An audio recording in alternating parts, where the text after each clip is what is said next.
Hello and good morning to all of you. आज जिस video पर हम आप सभी लोगों से डिस्कशन के लिए आए हैं उस वीडियो के टॉपिक का या उसके सब्जेक्ट का नाम है बिजनेस फाइनेंस। और हम आपसे उम्मीद करते हैं कि हमारी पहले की वीडियोस आपको पसंद आई होंगी, उससे आपको एग्जाम की प्रिपरेशन में तो मदद मिली ही होगी, साथ ही आपके नॉलेज का लेवल भी बढ़ा होगा। तो चलिए अब आपके नेक्स्ट एग्जाम जो कि बिजनेस फाइनेंस का है उससे जुड़ी बात करते हैं। तो आप इन क्वेश्चंस को जो हम अभी बताने या बोलने जा रहे हैं उनको नोट करिए, ये आपकी प्रिपरेशन में बहुत हेल्प करेंगे। तो चलिए अब हम बिजनेस फाइनेंस के ऑब्जेक्टिव टाइप या ऑब्जेक्टिव बेस्ड क्वेश्चंस की शुरुआत करते हैं। Question number 1, what is business finance और what do you understand by business finance. तो इसका करेक्ट आंसर होता है student, business finance means the funds and credit employed in a business. EMPLOYED. The funds and credit employed in a business is known as business finance. Question number 2, what are the types of finance or what are the categories of finance? तो finance कई types के होते हैं। Number 1 public finance, number 2 private finance, number 3 business finance, number 4 personal finance. ये सभी finance की category हैं। तो अभी तक हमने आपको बताया कि बिजनेस फाइनेंस का मतलब होता है the funds and credit employed in a business is known as business finance. और फाइनेंस के जो टाइप्स हैं वो हैं public finance, private finance, business finance, personal finance. Okay, next question, question number 3, what are the 3 major decisions taken in a financial management or what are the financial decisions taken by financial manager। तो जो 3 सबसे important decision होते हैं जो financial management में या business finance में लिए जाते हैं, या इस तरीके से पूछा जा सकता है कि फाइनेंशियल मैनेजर जो होते हैं वो कौन से 3 इंपॉर्टेंट डिसीजन लेते हैं, तो उनके आप नाम लिख लीजिए। सबसे पहला डिसीजन होता है इन्वेस्टमेंट डिसीजन, दूसरा डिसीजन होता है फाइनेंसिंग डिसीजन और तीसरा डिसीजन होता है डिविडेंड डिसीजन। तो इन्वेस्टमेंट डिसीजन, फाइनेंसिंग डिसीजन और डिविडेंड डिसीजन, ये 3 सबसे इंपॉर्टेंट डिसीजन होते हैं जो फाइनेंशियल मैनेजमेंट या बिजनेस फाइनेंस में लिए जाते हैं। या अगर आपसे इस तरीके से पूछा जाए कि फाइनेंशियल मैनेजर को कौन कौन से डिसीजन लेने होते हैं, तो वो भी ये 3 ही होते हैं, इन्वेस्टमेंट डिसीजन, फाइनेंस डिसीजन और dividend decision. Okay, next question, what are the elements of business finance. ऐसे कौन से एलिमेंट्स हैं जो बिजनेस फाइनेंस के या फाइनेंशियल मैनेजमेंट के इंपॉर्टेंट एलिमेंट कहलाते हैं, तो वो आप लिख लीजिए। Number 1 risk management, number 2 resource management and number 3 information. तो रिस्क मैनेजमेंट, रिसोर्स मैनेजमेंट और इंफॉर्मेशन, ये 3 एलिमेंट कहलाते हैं फाइनेंशियल मैनेजमेंट के। Okay, next question, what are the objectives of financial management. तो फाइनेंशियल मैनेजमेंट के या बिजनेस फाइनेंस के ऑब्जेक्टिव 2 होते हैं, या आप नोट कर लीजिए। Number 1 profit maximisation and number 2 share holders wealth maximisation. ये इस सब्जेक्ट का सबसे खास टॉपिक है जो जहां तक है आपके एग्जाम में आने के पूरे चांसेस हैं कि जो बिजनेस फाइनेंस या फाइनेंशियल मैनेजमेंट सब्जेक्ट है उसके मेन ऑब्जेक्टिव क्या हैं। तो मेन ऑब्जेक्टिव स्टूडेंट 2 हैं, पहला प्रॉफिट मैक्सिमाइजेशन, दूसरा वेल्थ मैक्सिमाइजेशन। और वेल्थ मैक्सिमाइजेशन को शेयर होल्डर वेल्थ मैक्सिमाइजेशन भी बोलते हैं। ओके, तो इसको खास तौर पर ध्यान रखिएगा। Next question, what is the difference between profit maximisation and share holder wealth maximisation. तो स्टूडेंट इस क्वेश्चन का आंसर है कि जो हमारा ऑब्जेक्टिव बिजनेस फाइनेंस या फाइनेंशियल मैनेजमेंट का प्रॉफिट मैक्सिमाइजेशन ऑब्जेक्टिव है, उसमें सिर्फ प्रॉफिट को ही मैक्सिमाइज करने का सोचते थे, जबकि शेयर होल्डर की वैल्यू को या उनकी वर्थ को बढ़ाने का यानी मैक्सिमाइज करने का नहीं सोचते थे। इसीलिए बहुत सी चीजें इसमें इग्नोर की जाती थी। जैसे फॉर एग्जांपल आपसे एग्जाम में ये क्वेश्चन पूछा जाए, is time value of money consider in profit maximisation objective, तो आप लिखेंगे नो, यानी जो कॉन्सेप्ट है टाइम वैल्यू ऑफ मनी का वो प्रॉफिट मैक्सिमाइजेशन के ऑब्जेक्टिव में कंसीडर नहीं किया जाता, जबकि वेल्थ मैक्सिमाइजेशन के ऑब्जेक्टिव में कंसीडर करा जाता है। अब सपोज एग्जाम में ऐसा क्वेश्चन आ जाए कि टाइम वैल्यू ऑफ मनी कौन से कॉन्सेप्ट में कंसीडर होता है, कौन से में नहीं होता, तो आप ये ध्यान रखिएगा कि जो प्रॉफिट मैक्सिमाइजेशन का ऑब्जेक्टिव है उसमें time value of money consider नहीं होता। और जो वेल्थ मैक्सिमाइजेशन का ऑब्जेक्टिव है उसमें time value of money consider होता ही होता है। साथ ही साथ रिस्क और रिटर्न को भी प्रॉफिट मैक्सिमाइजेशन ऑब्जेक्टिव में कंसीडर नहीं किया जाता था, जबकि वेल्थ मैक्सिमाइजेशन ऑब्जेक्टिव में इसको कंसीडर किया जाता है। और यही दोनों डिफरेंसेस भी हैं प्रॉफिट मैक्सिमाइजेशन ऑब्जेक्टिव और वेल्थ मैक्सिमाइजेशन ऑब्जेक्टिव में। Okay, next question, profit maximisation objective is also known as, तो इसमें आप लिखेंगे ट्रेडिशनल अप्रोच, यानी जो बिजनेस फाइनेंस का ट्रेडिशनल अप्रोच है वही प्रॉफिट मैक्सिमाइजेशन है। और अगर आपसे यह पूछा जाए कि मॉडर्न अप्रोच कौन सा है तो आप लिखेंगे वेल्थ मैक्सिमाइजेशन। अब इस ऑब्जेक्टिव्स को कई तरीके से पूछा जा सकता है, जैसे ट्रेडिशनल अप्रोच प्रॉफिट मैक्सिमाइजेशन है, मॉडर्न अप्रोच वेल्थ मैक्सिमाइजेशन है। ऑब्जेक्टिव में जो अभी चल रहा है वो रहेगा वेल्थ मैक्सिमाइजेशन, जिसको शेयर होल्डर वेल्थ मैक्सिमाइजेशन भी बोलेंगे।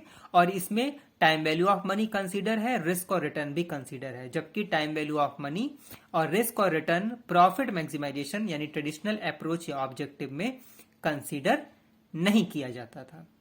Okay, next question, why finance is needed या व्हाई फाइनेंस इज इंपॉर्टेंट। तो हम ये कुछ रीजंस बता रहे हैं, इनको आप नोट कर लीजिए कि क्यों फाइनेंस इंपॉर्टेंट है।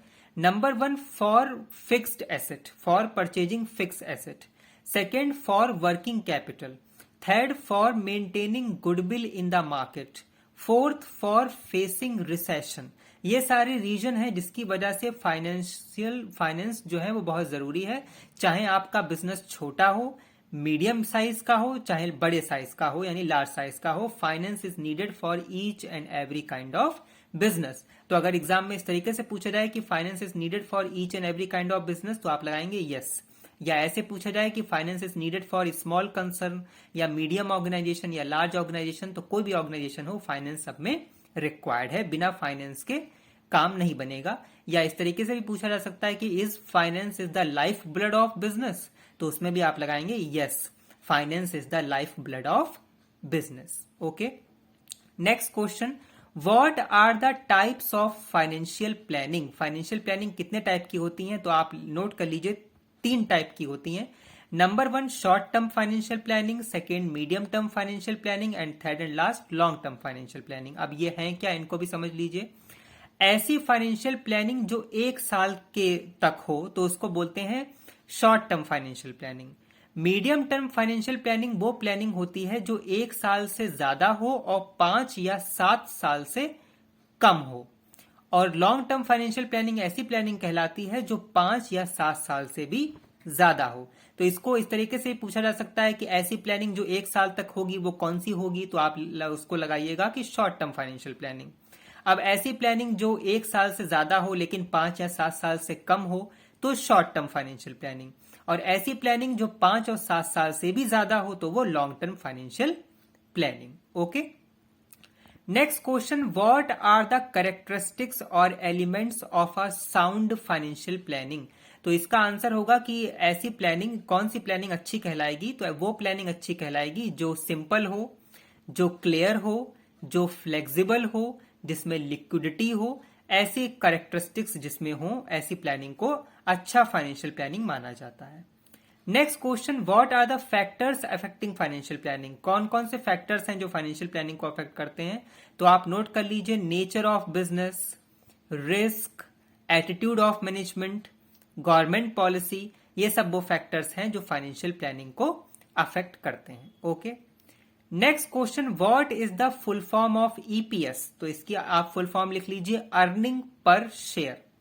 Next question, what is the full form of EBIT.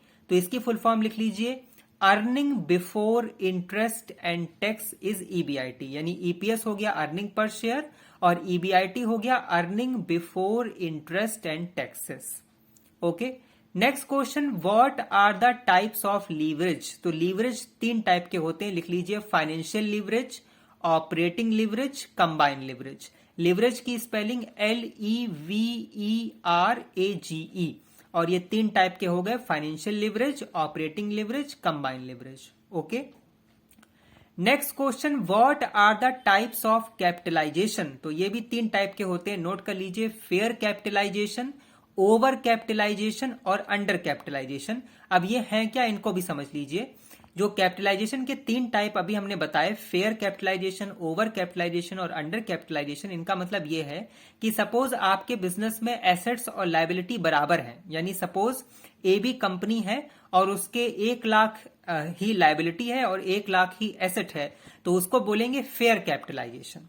Okay, over capitalisation का यह मतलब हो जाता है कि लायबिलिटी ज्यादा हो गई और एसेट कम हो गया, यानी लायबिलिटी जो हो गई वो 1,10,000 हो गई और एसेट 1 लाख ही है, तो इसको बोलेंगे ओवर कैपिटलाइजेशन। और अंडर कैपिटलाइजेशन का मतलब होता है एसेट का ज्यादा होना, लायबिलिटी का कम होना। जैसे for example A B company की एसेट 1,20,000 है और उनकी जो लायबिलिटी है वो 1 ही लाख है, तो जब एसेट ज्यादा हो लायबिलिटी कम हो तो वो अंडर कैपिटलाइजेशन है। जब लायबिलिटी ज्यादा हो एसेट कम हो तो वो अंडर कैपिटलाइज तो वो ओवर कैपिटलाइजेशन है, और जब एसेट और लायबिलिटी बराबर हो तो वो फेयर कैपिटलाइजेशन है। ओके, यानी जब एसेट और लायबिलिटी बराबर है तो फेयर कैपिटलाइजेशन है, जब लायबिलिटी ज्यादा हो जाए एसेट कम हो जाए तो वो ओवर कैपिटलाइजेशन है, और जब एसेट ज्यादा हो लायबिलिटी कम हो तो वो अंडर कैपिटलाइजेशन है। ओके, नेक्स्ट क्वेश्चन कि इन तीनों कैपिटलाइजेशन में सबसे बेटर सिचुएशन कौन सी मानी जाती है, तो अगर आपसे यह पूछा जाए कि फेयर, ओवर और अंडर कैपिटलाइजेशन में सबसे बेस्ट सिचुएशन कौन सी होती है, तो आप लगाएंगे fair capitalisation. Okay, next question, what is do you understand by the term capital structure? तो इसका आप आंसर लिख लीजिए, capital structure means the total amount of fund employed in a business, यानी total amount of long term source of fund employed in a business is known as capital structure. Next question, what are the theories of capital structure? तो आप note कर लीजिए, capital structure की 4 theory होती हैं।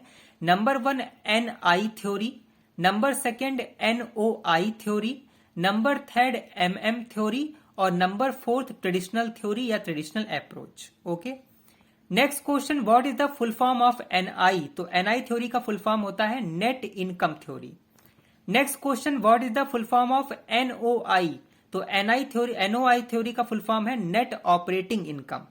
What is the full form of MM theory? तो इसका full form है Modigliani and Miller theory. और लास्ट थ्योरी ट्रेडिशनल थ्योरी, यानी NI का मतलब नेट इनकम थ्योरी, NOI का मतलब नेट ऑपरेटिंग इनकम थ्योरी और MM का मतलब Modigliani and Miller theory. Okay, next question, NI theory given by, तो NI थ्योरी जिन्होंने दी है उनका नाम है David Durand, DAVID DURAND, David Durand ने ही NI थ्योरी दी थी। और अगर आपसे यह पूछा जाए कि NOI थ्योरी किसने दी, तो भी आप यही लिखोगे कि डेविड ड्यूरेंड जी ने ही NI थ्योरी और NI थ्योरी दोनों दी हैं। MM यानी मोदी, गिलानी और मिलर, इनका पूरा नाम आप नोट कर लीजिए, Franco Modigliani, FRENCO, Franco Modigliani and Merton मिलन।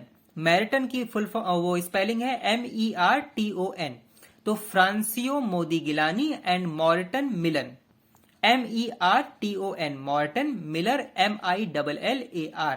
और ये जो MM थ्योरी दी गई थी, ये दी गई थी 1853 में।